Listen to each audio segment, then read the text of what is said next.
एक महात्मा को कहा, आप कहते हो गंगा जी नहाए से पाप कटते हैं, मेरी तो उम्र बीत गई गंगा जी के किनारे, पाप नहीं कट रहे। आप कहते गंगा नहाए से पाप कटते हैं, क्यों? उन महात्मा से रोज वो पूछते थे, बड़े परेशान हो गए। तब उन महात्मा ने कहा, ठीक है चलो, एक बोतल में मूत्र भरे और उस बोतल को सील बंद किए और सील बंद करके रस्सी में बांधे, बोतल में मूत्र भर के सील बंद करके गंगा जी में छोड़ दिए, किनारे से बांध दिए। 1 साल के लिए, 1 साल बाद लेकर के आए। वो शिष्य पूछता भी रहा, ये क्या कर रहे हैं? बोले नहीं, बस तेरे प्रश्न का उत्तर देंगे उसी के लिए। ठीक, 1 साल बाद आए, फिर वो बंधी थी। बोले निकालो बेटा इसको। ठीक है, निकाल ली। अब क्या करो? ढक्कन खोलो। बोले अब क्या करो? बोले आचमन करो। बोले नहीं गुरुजी, कैसी बात करते हो, आचमन कर लो? मेरे से तो आपने इस बोतल में मूत्र भरवाया है। अरे तो क्या हो गया, 1 साल से तो बोतल गंगा जी में पड़ी है, अब तो आचमन कर लो। बोले कैसी बात करते हैं आप, आचमन कर लो?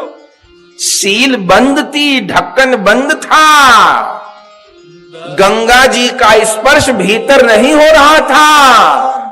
गंगा जी का स्पर्श बोतल की बाहरी सतह से हो रहा था। 1 बरस का ये 100 बरस पड़ी रहे तो शुद्ध नहीं होगी। तो बताओ बेटा, दोष गंगा जी का है क्या? बोले गंगा जी का दोष तो है नहीं। अगर कहीं ढक्कन खुला होता, अरे पापी लोग नाले भी छोड़ देते हैं गंगा जी में, गंगा उन नालों को भी पावन कर देती है। 1 बोतल मूत्र तो कब का पावन हो गया होता, तो अभी क्यों पावन नहीं हुआ? आचमन करने में क्या तकलीफ है तुमको? बोले संपर्क ही नहीं हुआ गंगा जी से। संपर्क कहां हुआ? तो अब आचमन नहीं कर पाओगे ना, गंदे ही है ना वस्तु। बोले हाँ है। बस यही उत्तर है तुम्हारा। तब तुम ये प्रश्न करना मुझसे छोड़ दो कि इतने दिन गंगा जी नहाए पाप नहीं कटे, इतने दिन सत्संग किए ये नहीं किए, इतने दिन ग्रंथ पाठ किए ये नहीं हुआ। शिकायत करने का वो अधिकारी है जिसने प्रक्रिया सही तरीके से निभाई है। डॉक्टर हकीम के पास जाके हम शिकायत करें कि हमारा रोग नहीं दूर हो रहा, लेकिन उसकी दवा नहीं खाते, या दवा जिस विधि से कही है उस विधि से नहीं खाते, और दवा के साथ में जो परहेज बताए वो नहीं करते, तो वैद्य से शिकायत करने का अधिकार नहीं है। जो जिस रोग का वैद्य होता है उसी वैद्य के पास जाते हैं। हड्डियों में परेशानी है तो ऑर्थोपेड चाहिए, जुकाम खांसी तो ईएनटी चाहिए, कोई पेट की समस्या है तो गैस्ट्रोएंट्रोलॉजिस्ट चाहिए, हार्ट की तो हार्ट स्पेशलिस्ट चाहिए। ऐसे नहीं चले जाते, बड़े बोर्ड पढ़ के देख के सुन के समझ के जाते हैं। तो इस भवरोग के वैद्य कौन है? हम सब जीवों को भवरोग हुआ है, इस भवरोग के वैद्य कौन है? गोस्वामी जी कहते सतगुरु वैध बचन विश्वास, सद्गुरु वैद बचन विश्वास, संयम यहन विषय की आशा, संयम यहना विषय के आशा, रघुपति भगति सजीवन मोरी, रघुपति भगति जीवन मोली, अनुपान श्रद्धामति पूरी, अनुपान श्रद्धामति पूरी, जो एहि भांति बने संजोगा, जो यही भांति बने संजोगा। राम कृपा नासै सब रोगा। राम कृपा नासै सब रोगा। सतगुरु वेद वचन विश्वासा।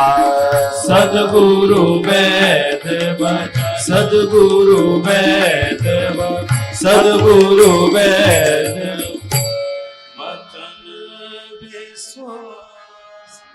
क्या आज्ञा करते हैं गोस्वामी जी? गोस्वामी जी कहते हैं सतगुरु वैद्य है। सतगुरु माने गुरुदेव, सतगुरु माने संत भगवान, सतगुरु माने ग्रंथ भगवान।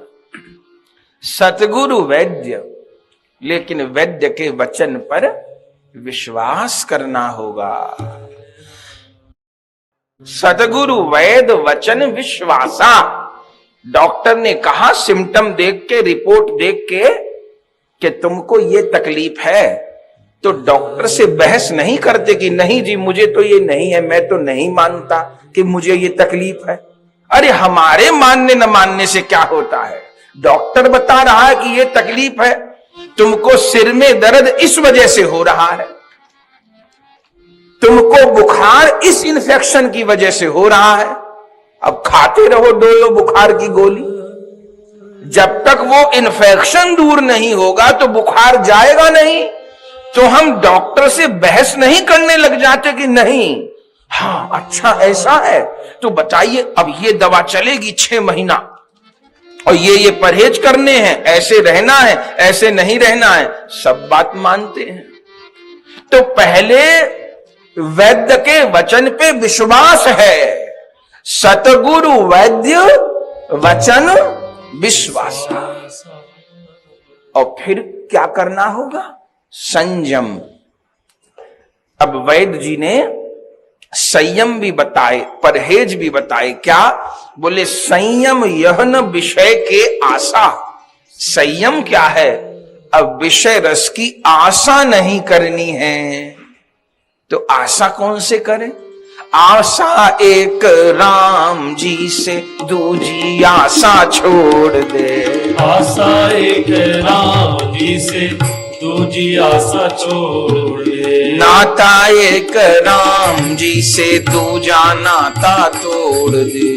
नाता एक राम जी से, दूजा नाता तोड़ दे। काम रस त्याग हरि नाम रस पगिए। राम रस त्याग हरि नाम रस पगिए। सीताराम सीताराम सीताराम कही। सीताराम सीताराम सीताराम कहिए। जाहि विधि राखे राम, पाहि विधि रही। जाहि विधि राखे राम, ताहि विधि रही। तो संयम यह न विषय के आशा। ये संयम माने ये परहेज है। सदगुरु रूपी वैद्य के वचन पर विश्वास, और अब विषय की आस नहीं। अब जगत में प्राप्त करने को कुछ नहीं बचा। अब चाबे हुए को बार बार चबा ही रहे हैं। अब यहां प्राप्त करने को, यहां और सुख भोगने को कुछ बचा नहीं है। ये आशा छोड़नी है। संसार गृह द्वार छोड़ने को नहीं कहा जा रहा, आशा छोड़ने को कही जा रही। गृह द्वार छूट के भी आशा नहीं छूटी तो कुछ नहीं छूटा, और गृह द्वार में रह करके आशा छूट गई तो सभी कुछ छूट गया। ऐसे कितने उदाहरण हैं। संयम यह न विषय की आशा, ये तो परहेज है। अच्छा, दवा से पहले गोस्वामी जी परहेज क्यों बता दिए? बहुत जरूरी है। किसी को डायबिटीज हो गई, डॉक्टर के पास गए तो हमको तो खबर नहीं, आजकल तो बहुत लोग को डायबिटीज है, शायद एक गोली सुबह एक गोली शाम को खाते, एक गोली खाते हो तो डायबिटीज हो गई। तो डायबिटीज की छोटी सी गोली को सटकने में क्या लग रहा है साहब? कोई मेहनत हो रही है गोली को खाए में? कोई मेहनत नहीं हो रही। मेहनत कौन चीज में हो रही है? 24 घंटे ये ध्यान रखना है कि अब मीठा नहीं खाना, इसमें मेहनत। गोली खाए में काहे की मेहनत हो रही है? अब आम का सीजन आ रहा है, पके पके आम नहीं देख छूना। अब रसगुल्ला, इमरती, जलेबी को देख के मन चलेगा नहीं, बस दूर से देख लो। देख सकते हो, मुंह में नहीं ले सकते। तो कठिनाई परहेज में है, दवा खाने में काहे की कठिनाई है? और जिसने परहेज कर लिया तो वो केवल परहेज से भी रोगों को ठीक कर लेगा। और दवा खूब खाई, संसार में सुनते हैं ना कि जी दवा भी खाते हो, शुगर चेक करो तो जी 400 हो गई कि 500 हो गई कि 600 हो गई। दवा खाते हुए परहेज नहीं किया तो जीवन की हानि हो सकती है, और दवा नहीं खाई केवल परहेज किया तो जीवन बच सकता है, या थोड़ी दवा काम कर सकती है। तो गोस्वामी जी दवा तो पीछे बताए, गोस्वामी जी परहेज पहले बताए। सतगुरु वेद वचन विश्वासा, संयम यह न विषय की आस। विषय की आस अब छोड़नी होगी। अच्छा, तो दवाई क्या है साहब भवरोग को दूर करने की?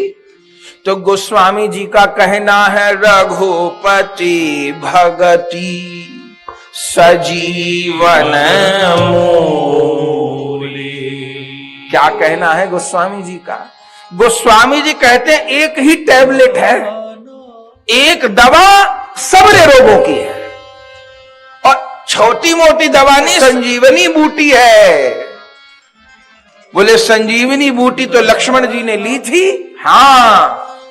जो अस्थियां खुल गई थी वो भी ठीक हो गई, मरणासन अवस्था भी दूर हो गई, सबरा काम कर दिया, शरीर का पोषण भी हो गया, बर्छी लगे से जो विष व्याप गया था वो भी सबरे काम हो गए।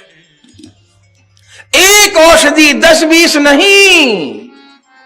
यहां ज्ञान को औषधि नहीं कह रहे, योग को औषधि नहीं कह रहे, कर्म कांड को औषधि नहीं कह रहे।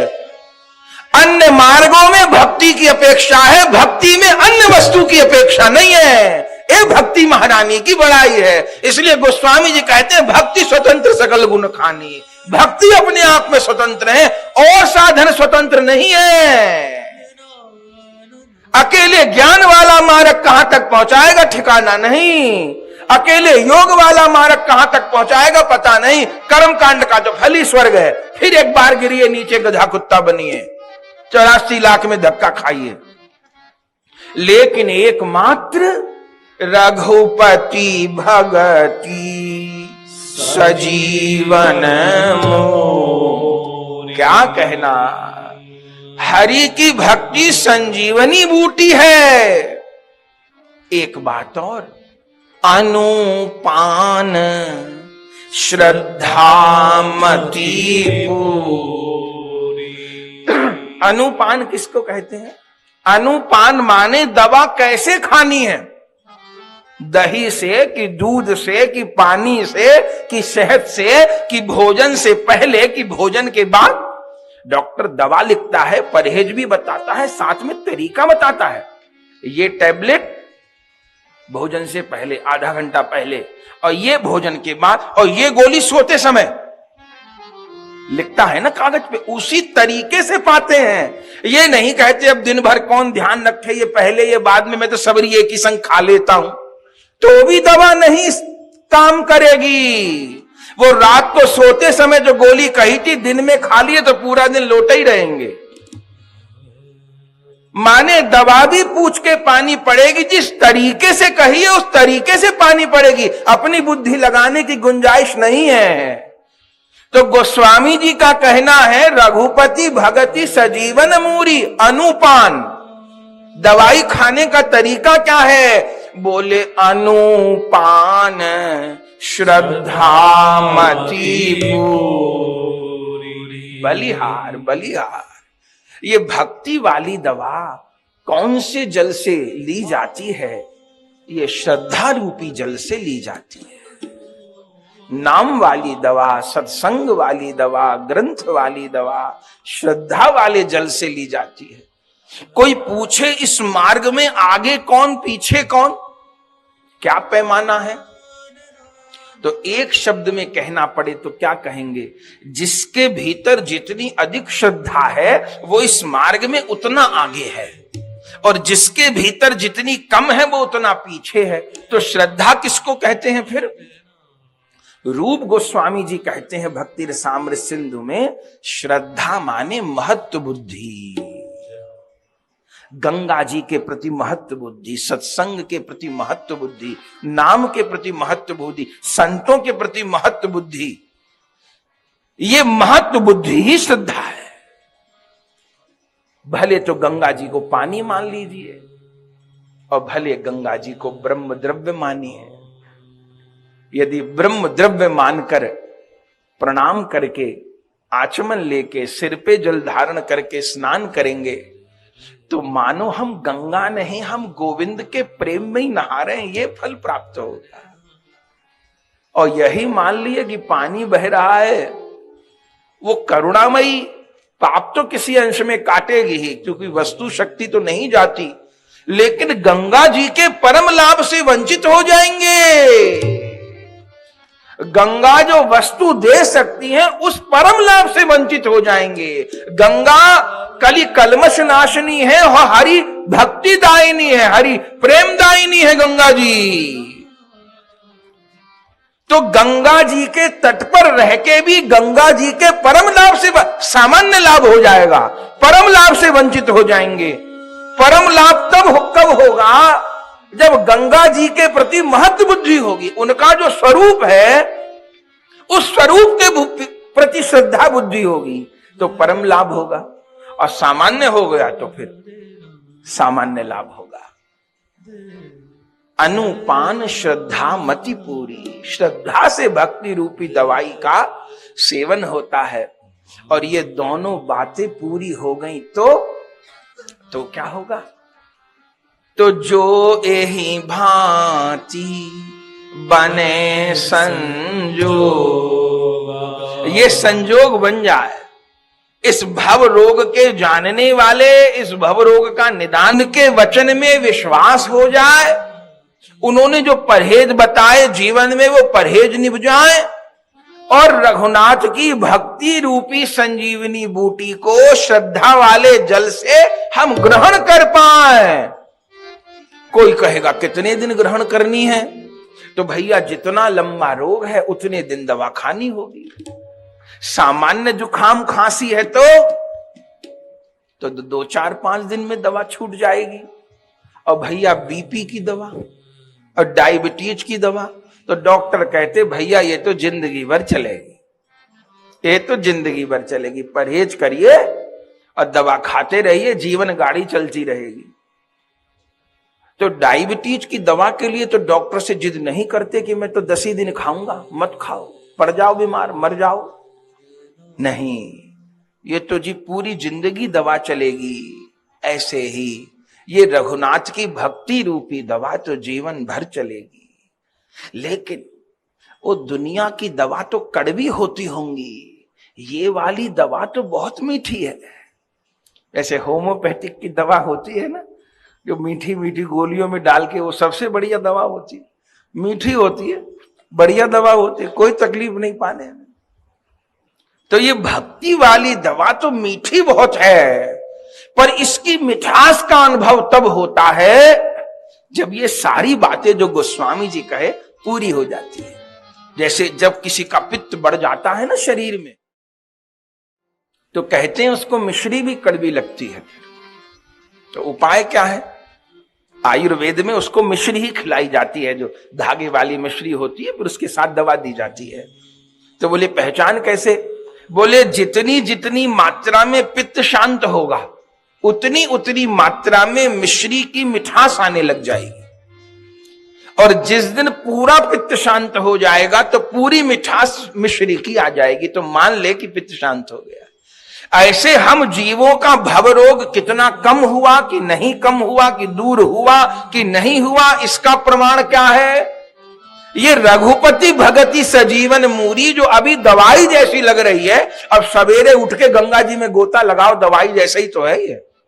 और सर्दी के दिन हो, रजाई छोड़ने को मन नहीं कर रहा, लेकिन नहीं भाई, इतना समय हो गया, पशु छोड़े हैं हम, अब उठ के स्नान आदि करके भजन करते हैं। तो यदि ये उठना भजन में बैठना कड़वा लग रहा है तो अभी पित्त बढ़ा हुआ है,